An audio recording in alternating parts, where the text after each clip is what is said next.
ወይስ ሁለተኛው? እዚህ ነው የአላህ ስሞች በአጠቃላይ የሚያስተላልፉት መልእክትና ይዘት አለ። ሁሉም የአላህ ስሞች የሚያስተላልፉት ይዘት አለ።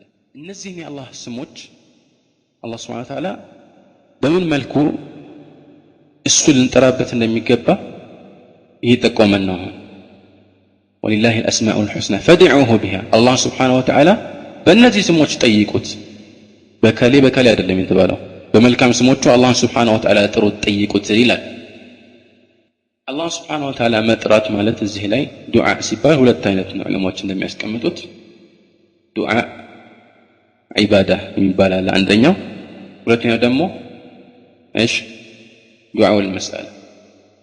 ዱዓኡል መስአላ ማለት አላህ Subhanahu Wa Ta'ala ስንጠይቅ ለምሳሌ በእነዚህ ስሞች እንጠይቀዋለን። ያ ረሒም ኢርሐምኒ ወያ ገፉር ኢግፊርሊ፣ እንደዚህ ያለን እንጠይቃለን። አንተ መሐሪ የሆንከው ጌታ ሆይ ወንጀሌን ማርልኝ ያለን እንጠይቀዋለን። ይህ ዱዓ አልመስአላ ይባላል። ለዑለማዎች ለሶስት ይከፍሉትና ዱዓ ሰና የሚል ያስገባሉ። እዚህ ላይ አላህ Subhanahu Wa Ta'ala ማወደስና በመልካም ባህሪዎቹ እሱን መጥቀስ። ሁለተኛው ደግሞ ዱዓኡል ዒባዳ ነው። ዱዓኡል ዒባዳ ማለት አላህ Subhanahu Wa Ta'ala እነዚህ ስሞች በጠቀሙት ትርጉም ላይ በመመርኮዝ እሱን ማምለክ ማለት ነው። ለምሳሌ አላህ Subhanahu Wa Ta'ala ዓሊም ነው ብለናል፣ አዋቂ ነው። አንተ አዋቂ የሆንክ ጌታ ሆይ እውቀት ስለግሰኝ ብለን ይሄ ዱዓኡል መስአላ ውስጥ ይገባል። ግን እዚህ ላይ የተፈለገበት ምንድነው? አላህ አዋቂ መሆኑን ከተገነዘብን ከሱ እውቀት እንደማንሸሸግ አውቀን እሱ የከለከለውን ነገር መስራት የለብንም ማለት ነው። የትም ብትገባ የትም ጨለማ ውስጥ ብትሆን وإذا خلوت بريبة في ظلمة والنفس داعية إلى الطغيان فاستحي من نظر الإله وقل لها إن الذي خلق الظلام يراني. يتم بتقبل ጨለማ ውስጥ ብትሆን ጉድጓድ ውስጥ ብትገባ አላህ Subhanahu Wa Ta'ala ይመለከታል፣ ያያል፣ ያውቃል የምትሰራው። እንዲያውም አንተ ትረሳለህ የሰራኸውን ስራ፣ አላህ Subhanahu Wa Ta'ala ግን አይረሳም። ይህ እንግዲህ በአላህ Subhanahu Wa Ta'ala ስሞችና ባህሪያት ከማመን ጋር አብሮ የሚመጣ ነገር ነው። ይሄ ዱዓኡል ዒባዳ ይባላል። እንደዚሁም አላህ Subhanahu Wa Ta'ala ለምሳሌ ሰሚ ነው ስንል እሱ የሚወደውን ነገር ብቻ ነው የምንናገረው። ለምን? አላህ ያውቃል የምንናገረውን ነገርና ኢነላህ የስሚዑ ተሐውረኩማ። ተመልካች ነው ስንልም እንደዚሁ አላህ ገፉር ነው ስንል እሱን ይቅርታ ለመጠየቅ እንገፋፋለን ማለት ነው ወንጀል ከሰራ። ማንኛውም የአላህ Subhanahu Wa Ta'ala ስሞች ወደ አምልኮ በሮች ይጋብዙናል። እንደዚሁም ሁሉን ነገር ይሰማል። ስለዚህ ይህ እኛ በምናውቀው ራሱ አላህ Subhanahu Wa Ta'ala ይሰማል ሲባል የተለየ እንደሆነ ከፍጥሯን እናረጋግጣለን ማለት ነው። ያያል ሲባልም እንደዚሁ እኔ ከግድግዳው ኋላ ያለ ነገር ማየት አልችልም። አላህ Subhanahu Wa Ta'ala ግን ሁሉን ነገር ይመለከታል። ጨለማም ብርሃንም አላህ ዘንድ ለውጥ የለውም። ይህ ነገር የበለጠ ግልጽ እንዲሆንልን ነው እዚህ ላይ ትንሽ ሰፋ አድርጌ ማውራት የምፈልገው። አላህ Subhanahu Wa Ta'ala በተለያዩ የቁርአን አንቀጾች ራሱን የሰየመባቸው ስያሜዎችን እናገኛለን። ለምሳሌ አላህ Subhanahu Wa Ta'ala ራሱን ሐይ በሚለው ስም ሰይሟል። አላህ ሐይ ነው አይደለም እንዴ? ወተወከል على الحي الذي لا يموت። እንደዚሁም ደግሞ ስለ ፍጡራን ሲናገር አላህ ራሱ ምን አለ? يخرج الحي من الميت ويخرج الميت من الحي። ሙታን የሆኑ ነገሮች ህይወት ካላቸው ነገሮች ያወጣል፣ ህይወት ያላቸው ነገሮች ከሙታን ያወጣል። የሰው ልጅ ህይወት አለው፣ አላህ እንደዚሁ ሐያት አለው። ነገር ግን የሰው ህይወት እንደ አላህ Subhanahu Wa Ta'ala መኖር አይደለም፣ እንደ አላህ ሐያት አይደለም ማለት ነው። አላህ Subhanahu Wa Ta'ala ዒልም እንዳለው ነግሮናል። ሰዎችንም እንደዚሁ ዒልም እንዳላቸው ነግሮናል። ነገር ግን የሰዎች ዕውቀት በጣም የተገደበና ምጥን ነው። ወማ ኡቲቱ ሚን ዒልሚ ኢላ ቀሊላ። ግን ሰዎችም ዕውቀት አላቸው፣ አላህም ዕውቀት አለ። የአላህ ዕውቀት ግን የተለየ ነው። ያለፉትን ነገሮች አይረሳም አላህ Subhanahu Wa Ta'ala። የሚመጡትን ነገሮች ሁሉም ደግሞ ያውቃል። ምንም የሚሰወርበት ነገር የለም። አላህ Subhanahu Wa Ta'ala ቅድም እንዳለው ሰሚ ነው፣ ተመልካች ነው። ኢነላህ ካነ ሰሚዐን በሲራ ይላል። ስለ ሰዎችም ሲነገር አላህ Subhanahu Wa Ta'ala እንደዚሁ ይላል ፈጀዐልናሁ ሰሚዐን በሲራ። ስለ ሰው አፈጣጠር ሲናገር ሱረቱል ኢንሳን ሰሚና ተመልካች አደረግነው ይላል። ላኪን ለይሰ ሰሚዑ ከሰሚዕ። የአላህ መስማት እንደ ፍጡራን አይደለም። ነገር ግን ሁሉም ትክክል ነው። በትርጉም ደረጃ ይገናኛሉ፣ ግን በሐቂቃው ደረጃ ይለያያሉ። ልብ አድርጉ እንጂ አላህ Subhanahu Wa Ta'ala ሰሚዕ ነው ሲባል ነዓም ይሄንን ቃሉን አረጋግጠን ትርጉሙን ብቻ ለመጠምዘዝ መሞከር ይሄ ራሱን የቻለ ሌላ ተንኮል ነው ማለት ነው። አላህ Subhanahu Wa Ta'ala ራሱን መሊክ ብሎ ጠራ። والله الذي لا اله الا هو الملك وقال الملك ائتوني به الى لمسه سوره يوسف وكان وراءهم ملك ይሄም መሊክ ነው ይሄም መሊክ ነው ግን ይለያል። የዱንያ ሙልክ ስልጣን ንግስናና የአኺራ ንግስና ወይም ጠቅለል ያለ ሁሉንም የሚያካትት የአላህ ንግስና የተለየ ነው እናውቃለን። ለዚህ ነው አኺራ ላይ ሊመን الملك اليوم ሲባል ማንም መልስ የሚሰጥ የለም ሊላሂ الواحد القهار። ይሄንና ይሄን የመሳሰሉ ብዙ ነገሮች መምጣት ይችላል። አሁን የጠቀስኩላችሁ ስሞች ናቸው። በባህሪም ደረጃ ለምሳሌ አላህ Subhanahu Wa Ta'ala ለራሱ ያረጋግጣቸው ባህሪያት አሉ። አላህ Subhanahu Wa Ta'ala ለምሳሌ ሰዎችን ይወዳል። ይሄ ውዴታ የአላህ ባህሪ ነው። መልካም የሰሩትን ይወዳል። يحبهم አለ ለምሳሌ እዛው ደግሞ ለሰዎችም ይሄን አይነት ባህሪ ያረጋግጣላቸው ግን ይለያል። ويحبونه يحبهم ويحبونه ግን ليس حب الله عز وجل كحب العباد رضي الله عنهم ورضوا عنه ለራሱ አላህ Subhanahu Wa Ta'ala رضا ውዴታና አጸደቀ ለሰዎችም እንደዚሁ። ነገር ግን ليس رضا الخالق رضا المخلوق። ይሄነት ብዙ አይነት የሚጠቀሱ ምሳሌዎች በቁርአን ላይ ተዘርዝረው ያልቁ። ግን ይሄንን ስላረጋገጥን እነዚህን የአላህ ስሞችና ባህሪያት ስላረጋገጥን ከሰዎች ጋር አለማመሳሰላችንን ከዚህ እናውቃለን ማለት ነው። አንዳንድ ሰዎች የተወሰኑትን ይቀበላሉ። ነዓም ኢራዳ ለምሳሌ አላህ Subhanahu Wa Ta'ala ይፈልጋል። አላህ ዒልም አለው። ይሄን እንቀበላለን። የተወሰኑ ባህሪዎች ላይ ሲደርሱ ደግሞ ይቆማሉ። ይሄ ስህተት ነው። የተወሰነውን ከተቀበለ አንድ ሰው ሌላውንም የመቀበል ግዴታ አለበት። ቁርአን አንድ ቁርአን ነው። ኢስላም አንድ ኢስላም። ሁሉን ነገር ሙሉ በሆነ መልኩ መቀበል ያስፈልጋል ማለት ነው። የተወሰኑን ባህሪ ተቀበሉ የተወሰኑን አንቀበልም የሚለው የሚያስኬድ የሆነ መንገድ አይደለም።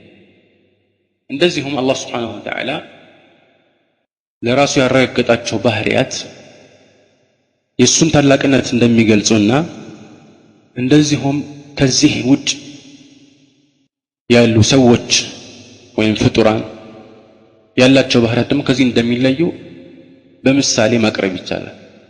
እነዚህን ምሳሌዎች በደንብ ያስተዋለ ሰው እዚህ ጉዳይ ላይ የሚመጣ ችግር ሁሉ ከአእምሮ ይወገድለታል بإذنillah عز وجل። አላህ Subhanahu Wa Ta'ala አላየንም ሁላችንም። አላህ Subhanahu Wa Ta'ala ይዛ ሰው ካለን ምናልባት አኺራ ላይ ልናየው እንችላለን ሙእሚኖች ከሆነ ሰላህ ይجعلنا منهم። ስለ አላህ Subhanahu Wa Ta'ala ደግሞ የተነገረን ነገሮች አሉ። ከዛ አልፈን ድንበር መጣስ አንችልም። አላህ ደግሞ አምሳያ የለውም። ይሄን የምልበት ምክንያት ምንድነው? ስለ አንድ ነገር ጠለቅ ባለ መልኩ ለማወቅ እንዲችል አንድ ሰው ሶስት መንገዶችን ብቻ ነው መጠቀም የሚችለው። ኢማ ቢሙሻሃደቲሂ ወኢማ ቢሙሻሃደቲ ነظيره ወኢማ ኸበሪን صادق። ስለ አንድ ነገር ዝርዝር ያለ እውቀት የሚኖረው ወይ ያንን ነገር ጥልቅ አድርጎ ሲመለከተው ማየት የሚችል ከሆነ ማለት ነው። ወይንም ደግሞ እሱን የሚመስል ነገር ካየ ወይንም ደግሞ እውነተኛ የሆነ ሰው ስለሱ ዝርዝር ያለ ነገሮችን ሲነግረው ብቻ ነው። ከነዚህ ውጭ ሌሎች መንገዶች የሉም። አንድ መኪና መግዛት የፈለገ ሰው ለምሳሌ ይሄን መኪና መግዛት ፈልጋለሁ ግን እሱን ንገረኝ ይላል። እና የት መኪና ነው ብሎ ይጠይቃል። እንዲህ አይነት ነው፣ ሞዴሉ እንደዚህ ነው፣ ይሄን ይመስላል፣ ቀለሙ ይነገረዋል። ግልጽ ነው አይደለም? ይሄ ምንድነው? ኸበር ሳዲቅ። ወይም ደግሞ እቺን ትመስላለች ልክ እንደዚህ አይነት ነች ብሎ ያሳየዋል። እሷን የሚመስል መኪና ወይም ደግሞ መኪናው ጋር ወስዶ ያሳየዋል። አለቀ ነገሩ። ከዚህ ውጭ ሌላ መንገድ የለም ማለት ነው። ታዲያ አላህ Subhanahu Wa Ta'ala እኛ አላየንም፣ እሱን የሚመስል ደግሞ የለም። ስለሱ የተነገረን ደግሞ ነገሮች አሉ። ከዛ ውጭ ድንበር ማለፍ አንችልም። ኸበር ሳዲቅ ቁርአንና ሐዲስ። ከዚህ ውጭ ሌላ መስካሪ የለንም ስለ አላህ Subhanahu Wa Ta'ala። ቁርአን የተናገረውን ነገር እናገራለን፣ ቁርአን ያረጋገጠውን ነገር እናረጋግጣለን። ዝም የተባለውን ነገር ዝም እንላለን። ይሄ ነው የኛ አካሄዳችን ማለት ነው። ታዲያ ይሄ ነገር በጣም ግልጽ እንዲሆንልን ከዚህ ሙቀዲማ በኋላ የምለው ምንድነው? አላህ Subhanahu Wa Ta'ala ቁርአን ላይ በጀነት ውስጥ ስላሉ የተለያዩ መስተንግዶች አብራርቶልናል። መጠጦች እንዳሉ፣ የቤቶችን አይነት፣ ይሄንና ይሄን የመሳሰሉ የተለያዩ ዝርዝሮች አለ ቁርአን ላይ። ግን ጀነትን ያየ ሰው የለም አይደለም እንዴ? ጀነት ውስጥ ያሉት እነዚህ መስተንግዶችን ለምሳሌ የሚጠጡትን መጠጦች ብንመለከት አላህ Subhanahu Wa Ta'ala ውሃ እንዳለ ነግሮናል። አራት አይነት ነገሮች አሉ ሁላችንም የምናውቃቸው። ጀነት ውስጥ ውሃ አለ ያላየ ነው ማለት ነው። ውሃ ማለት ምን ማለት ነው? ጀነት ውስጥ ያለው ውሃ ምንድነው? ምናልባት የሆነ በር ነገር ሊሆን ይችላል፣ የጀነት በር፣ ወይም ደግሞ የሚበላ የሆነ ፍሬ ሊሆን ይችላል፣ ወይም የዛፍ ስም ሊሆን ይችላል። አይችልም። ውሃ ማለት ትርጉሙን እናውቃለን ማለት ነው። ይሄ አኺራ ጉዳይ ነው። ትርጉሙን እናውቀዋለን። ነገር ግን ከዱንያ ውሃ ጋር ይመሳሰላል? አይመሳሰልም። ሸታን። ያ የአኺራ ጉዳይ ነው። አላየነው። የላየነው ምሳሌ ዑለማዎች የሚያመጡት ያለ ምክንያት አይደለም። ሌላ ምሳሌ ማምጣት ይቻላል። ይህም ገይብ ነው ማለት ነው። ነገር ግን ውሃ መሆኑን እንቀበላለን አይደለም እንዴ? ካልተቀበልን ቁርአንን አልተቀበልም እንደማለት ነው። ግን በሁለቱ መካከል ምንም መመሳሰል የለም። ዱንያ ውስጥ ኸምር አለ፣ አኺራ ውስጥ አለ። ነዓም ኸምር አለ።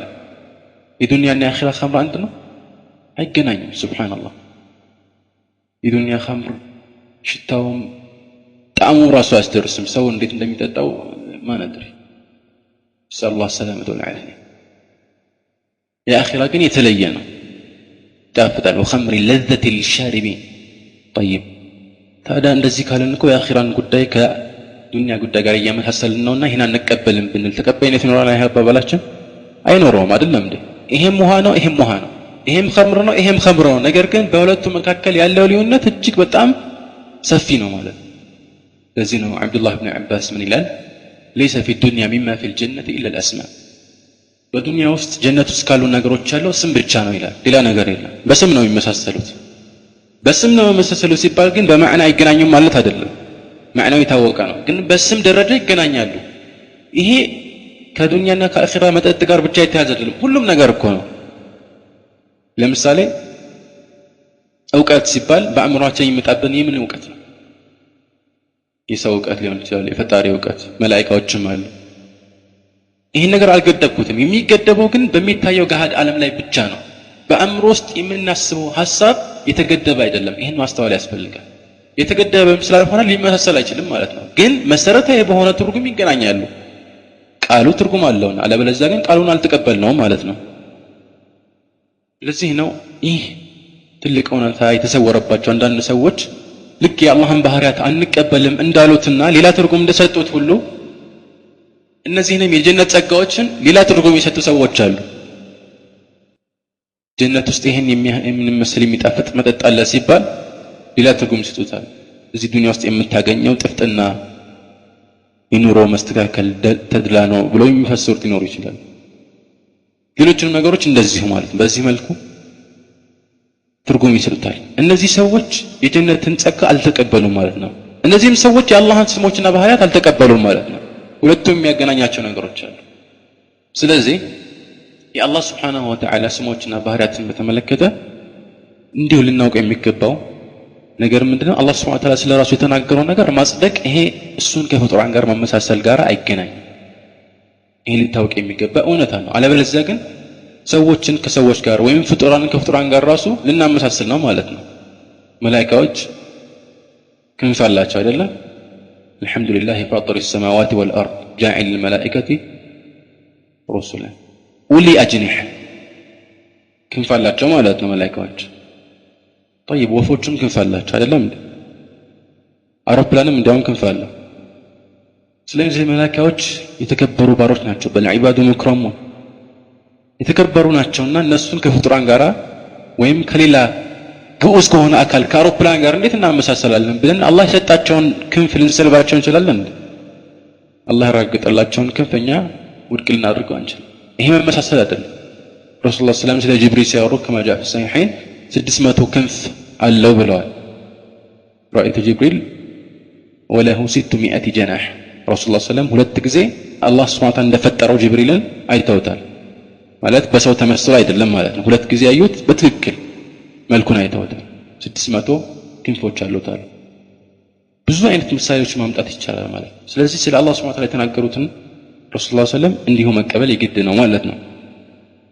እኛ አላህ Subhanahu Wa Ta'ala ከፍጥራኖች ማመሳሰል የለብንም ብለን እንደምንናገረው ሁሉ ደግሞ አላህ ራሱ ያረጋገጣቸውን መልካም ባህሪያት ደግሞ ውድቅ ማድረግ የለብንም የሚለው የተረጋገጠ ሊሆን ይገባል እኛ ዘንድ ሁለቱንም ነገሮች ልንርቅ ይገባል ወደ ግራም ወደ ቀኝ ጥመት ውስጥ መዘፈቅ አያስፈልግም ማለት ስለዚህ ተቀለል ባለ መልኩ በአላህ Subhanahu Wa Ta'ala ባህሪያትና ስሞች ማመን ሲባል እሱ የጠቀሳቸውን መልካም ስሞችና ባህሪያት ማመን ማለት ነው መቀበል ሌላው አላህ Subhanahu Wa Ta'ala አምላክ መሆኑንና አምልኮ በአጠቃላይ ለሱ እንጂ ሌላ የማይገባ መሆኑን ማረጋገጥ ይሄ ከተግባር ጋር የተያያዘ ነው ሁላችንም እነዚህን የእምነት ዘርፎች ካላሟላን በአላህ Subhanahu Wa Ta'ala ማመናችን ያጠራጥራል ማለት ነው ታዲያ በአላህ Subhanahu Wa Ta'ala ማመን ማለት ቅልል ባለ መልኩ ካየነው ይህንን ይመስላል ይህ የሱን ጌትነት ማረጋገጥ ፈጣሪነቱን ማወቅና የመሳሰሉትን ነገሮች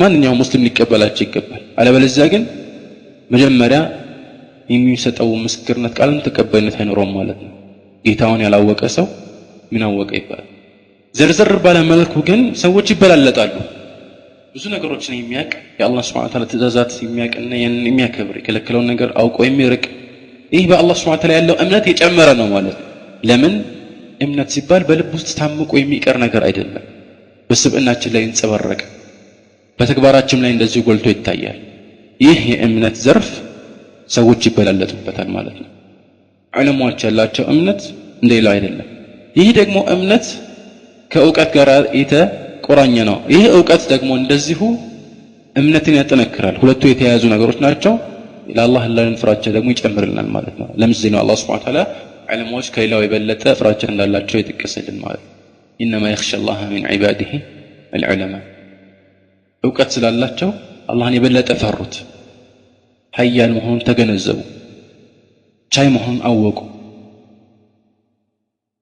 ይሄ ግን እውቀት በዝርዝር ራሱ ስናይ ሰዎች ይበላለጡበታል እኔ ያለኝ እውቀትና እከሌ ያለው እውቀት አንድ ላይ ሆኖ ይችላል ሌሎች ሰዎች ደግሞ እንደዚሁ ከታየው እውቀታቸው ይለያያል ይሄ ደግሞ እምነትን ያወርሳቸዋል ማለት ነው ስለዚህ ጠቅለል ባለ መልኩ በአላህ Subhanahu Wa Ta'ala ማመን ሲባል ብዙ ነገሮችን ያዘለ ነው ቅርንጫፎችም አሉት ሌሎች አርካኖችን ስንመለከት ለምሳሌ በመላእክቶች ማመን እንደዚሁም ደግሞ በመልእክተኞች ማመን ሲባል እነዚህ ነገሮች እርስ በርሳቸው የተያያዙ ናቸው መሰረቱ ደግሞ በአላህ ማመን በአላህ Subhanahu Wa Ta'ala እንዳላመነ ይቆጠራል በመልእክተኞች ካላመነ ለምን በአላህ ማመን ሲባል እሱ የተናገረውን መቀበል እዚህ ውስጥ ይገባል በቁርአን ላይ ያስተላለፋቸውን መልእክት አምኖ መቀበል እዚህ ውስጥ ይገባል ብዙ ነገሮች እዚህ ውስጥ ይጠቃልላሉ ማለት ነው ስለዚህ በአላህ ማመን ሲባል ምናልባት በጣም አጭር የሆነ አምኛለሁ ተብሎ ብቻ በቃል ደረጃ ተነግሮ የሚታለፍበት መስክ አድርገን ልናስበው አይገባም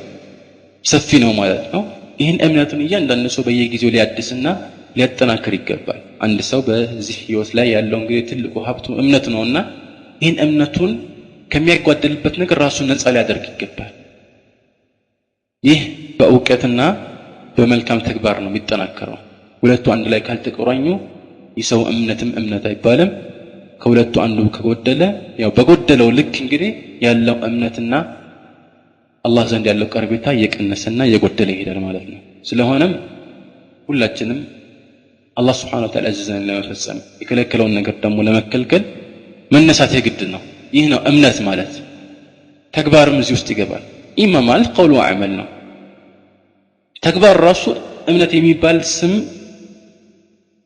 በዚህ ስም ተሰይሞ እናገኛለን ቁርአን ላይ ማለት ነው أي الأعمال أحب إلى الله تبارك وتعالى كما جاء في الصحيحين رسول الله صلى الله عليه وسلم إيمان بالله ورسوله بالله بملكتنيا وما منالو يتطيقوا ስለ ተግባር ነው ልብ አድርጉ أي الأعمال ተብሎ ነው የተጠየቁት በተቃራኒውም እምነት ተግባር ተብሏል ቅድም ተግባር እምነት ነበር የተባለው እንደዚሁም በተቃራኒው ነገር ሐዲስ ወፍድ አብዱል ቀይስ الثابت في الصحيح من حديث ابن عباس رسول الله صلى الله عليه وسلم ስለ ኢማን ሲጠይቋቸው እነዚህ ሰዎች ምን ብለው መለሱላቸው የአላህ መልእክተኛ ስለ ኢማን የጠየቋቸው ልብ አድርጉ እንግዲህ ምን ብለው መለሱ አንተ ኡሚነ ቢላህ መላእክተኛ ያሏቸው እዚህ ላይ አይደለም ሸሃደት አን ላ ኢላሃ ኢላላህ ወአነ ሙሐመድ ረሱሉላህ ወኢቃሚስ ሰላህ ተመልከቱ ወኢታኢ ዘካ ኢላ አኺሪህ ማለት ነው በሰላት በዘካ ግልጽ የሆኑ ሰዎች የሚተግበሯቸውን መልካም ተግባራት በመተግበር አብራሩት፣ በዚህ መልኩ ፈስተሩት ማለት ነው አላህ መልእክተኛ። ስለዚህ ኢማንና ተግባር ተለይተው የሚታዩ ነገሮች እንዳይመስሉ ይህን ማወቅ ያስፈልጋል። ኢንሻአላህ አላህ ሱብሓነሁ ወተዓላ በሰማነው የምንጠቀም ያድርገን። ሰለላሁ ዐለይሂ ወሰለም ወባረከ ዐላ ዐብዲሂ ወረሱሊሂ። ይህንን ትምህርት ያቀረበላችሁ ነሲሃ ኢስላማዊ ስቱዲዮ ነው። ተጠቃሚ ይሆኑ ዘንድ ቀጣይ ስራዎችን ይከታተሉ። ሐኒፍ ማለት ከሐነፍ የተወሰደ ነው ቃሉ በጥሬ ቋንቋ ሲተረጎም ማለት ነው። ሐነፍ ማለት ደግሞ መይል ነው፣ ዝንባሌ ነው። አስሉ የቋንቋ ትርጉሙ ዝንባሌ ነው። ነገር ግን ሐኒፍ ሲባል አሁን የሚፈለግበት ምንድነው? ከሽርክ ወደ ተውሂድ ያዘነበለ። ነገር ግን ይህ ማዘንበል ከቀስድ ጋር ነው፣ ከፍላጎትና የሽርክን ጉዳት ከማወቅ ጋር ነው ትርጉሙ ራሱ ማለት ነው። አሁን በዚህ ቁርአን የምንጠቅሰው የቁርአን አንቀጽ ላይ አገባብ ወይም የተለያዩ ቁርአን አንቀጾች ላይ የሚፈለግበት ይህ ነው። የተውሂድን አስፈላጊነት አላህ ሱብሓነሁ ወተዓላ በብቸኝነት ሊመለክ የሚገባው አምላክ መሆኑን ተረድቶ ከሱ ውጭ ደግሞ ያሉት አማልክት የውሸት አማልክት መሆናቸውን እነሱም አምልኮ እንደማይገባቸው ተረድቶ አላህን በብቸኝነት ማምለክ ነው። ይሄ ነው የሚፈለግበት ማለት ሐኒፊያ ማለት ይሄ ነው። እና ፍላጎት ከሌለ አስቦ ካልሆነ አንዳንድ ሰዎች ነው የሚያደርጉት እንዲሁ ዝም ብሎ ብቻ ትዝ ስለማይለው ይሄን ነገር ሽርክ ትዝ ስለማይለው የማይፈጽም ሊኖር ይችላል። ይሄ አይደለም ዝም የሚፈልገው። መጥፎን ነገር አውቆ የተጠነቀቀና ሳያውቅ የሚጠነቀቅ አንድ አይደለም። አውቆ የተጠነቀቀ ሰው ይሄ ነገር አያጠቃውም ኢላ ኢንሻ አላህ። ሳያውቅ ከተጠነቀቀ ግን ሳያስበው እንዲህ አይነት አዘት ውስጥ ሊተፈቅ ይችላል። እና ሐኒፊያ ሲባል የሚፈለግበት መንገድ ይህ ነው ማለት ነው። ለዚህ ነው አላህ ሱብሓነሁ ወተዓላ በዚህ ሁኔታ ላይ ሆነን እሱን ብቻ እንድንገዛው የሚያዘን ማለት ነው። ሑነፋአ ሊላሂ ገይረ ሙሽሪኪነ ቢህ ይሄን ነው የሚያመለክተው።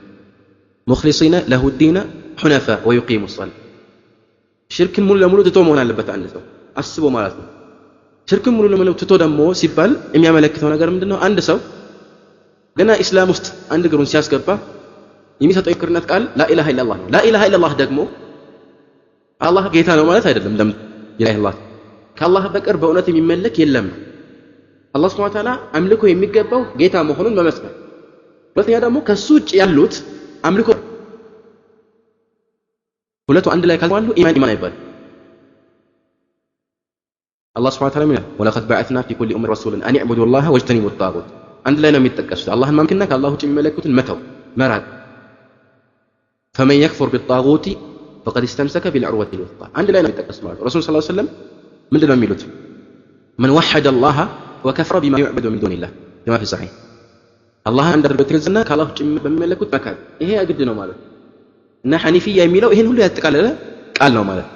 ቀጥሎ ሚለተ ኢብራሂም አለ የኢብራሂም መንገድ የሆነው ማለት ነው። አነል ሐኒፊየተ ሚለተ ኢብራሂም ምንድነው? እሱ ወደፊት የሚጠቀሰው ሚለተ ኢብራሂም የተባለው ለምንድነው የኢብራሂም መንገድ ተብሎ የተጠቀሰው? አንደኛ ኢብራሂም አለይሂ ሰላም በተውሂድ ላይ ባደረጉት ተጋድሎ ከእሳቸው በኋላ ለመጡት ሁሉ አርአያና ተምሳሌት ሆነዋል። ሁለተኛ ኢብራሂም አባታችን ናቸው። ሚለተ አቢኩም ኢብራሂም ለኛ አላህ ሱብሓነሁ ወተዓላ ነብያትን ካየን ነዓም ከእሳቸው በኋላ የመጡት ነብያት በአጠቃላይ የእሳቸው ዝርያ ናቸው። ከእሳቸው ውጭ ግን ከኛ በዘመን ስለተቀደሙ ወይም በዲን በኩል እንደ አባት ስለሚታዩ አላህ ሱብሓነሁ ወተዓላ ሚለተ አቢኩም ኢብራሂም አለ። ያም ሆነ ይህ ግን እዚህ ላይ ማስተዋል የሚገባው ነጥብ ኢብራሂምን አላህ ሱብሓነሁ ወተዓላ በተለያዩ መንገዶች ላይ እያወደሰ የሚጠቅሰው ያለ ምክንያት አይደለም። በቁርአን ወይም በሐዲስ ላይ የሆነ ግለሰብ ወይም የሆነ ጭፍራ በውዳሴ መልኩ ሲጠቀስ ሁላችንም ይህን ነገር ሰምተን በሱ እንድንመራ አርአያ አድርገን እንድንወስድና በሱ መንገድ እንድንጓዝ ነው የሚፈለገው እንጂ ዝም ብሎ ታሪክ ለመተረክ አይደለም የሚፈለገው። ይህ ኢብራሂምን ብቻ አስመልክቶ ሳይሆን ማንኛውም ቁርአንና ሐዲስ ላይ ተወድሰው የምናያቸው ግለሰቦች ወይም ጭፍራዎች በአጠቃላይ ለኛ እንደዚህ ናቸው ተብሎ ታሪካቸው የሚጠቀስን ያለ ምክንያት አይደለም ማለት ነው። ይህን ማወቅ ይጠበቃል። ስለዚህ እነሱ የሰሩትን መልካም ስራ ከሰራን እነሱ ያገኙትን መልካም ምንዳ ልናገኝ እንችላለን። ግን የኛ አሰራርና የነሱ አሰራር ሊለያይ ይችላል። ለዚህም አላህ ሱብሓነሁ ወተዓላ የኢብራሂምን መንገድ እንድንከተል ረሱሉም ሰለላሁ ዐለይሂ ወሰለም ራሳቸው ኢብራሂም መንገድ እንዲከተሉ በተለያዩ የቁርአን አንቀጾች ለሚያዛቸው ثم أوحينا إليك أن اتبع ملة إبراهيم حنيفا ይህ በጣም በብዙ ቦታዎች ላይ ተጠቅሷል። أولئك الذين هدى الله فبهداه مقتدي የነብያት ታሪክ ተጠቀሰ በኋላ فبهداه مقتدي ይሄም የሚያመለክተው የነሱ ታሪክ የሚጠቀሰው እንዲሁ ታሪክን ለመዘርዘር አይደለም። لقد كان في قصصهم عبرة لأولي الألباب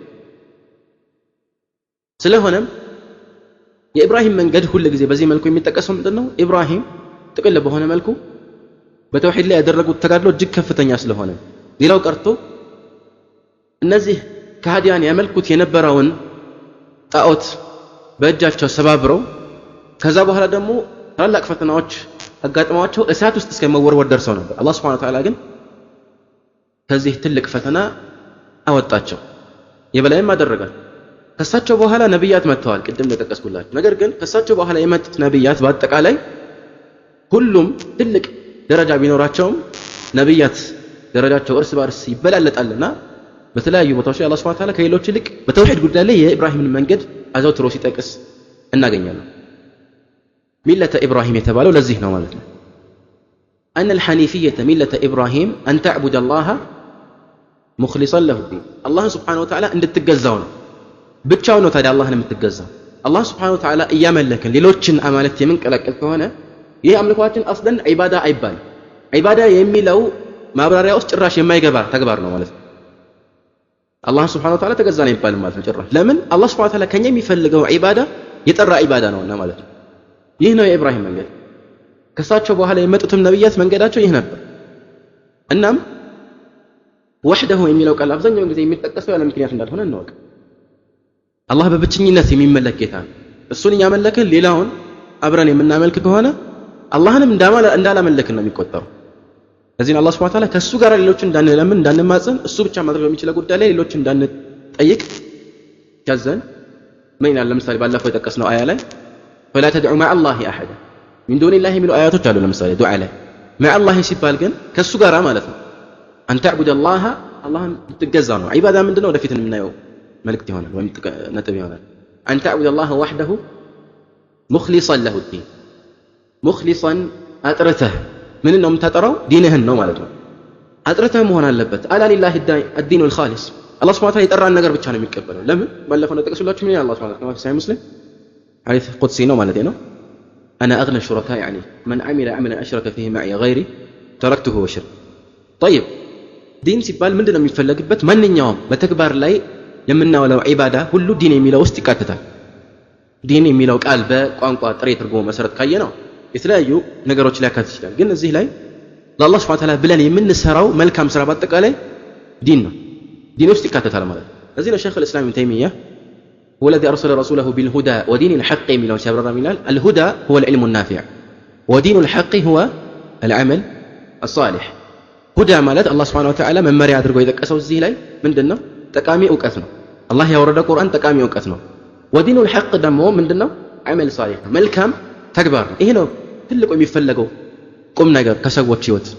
علم نافع ጥሩ ዕውቀት ካለው ወደ ኢማን ይቀየራል። ኢማን ደግሞ መልካም ተግባራትን ያፈራል።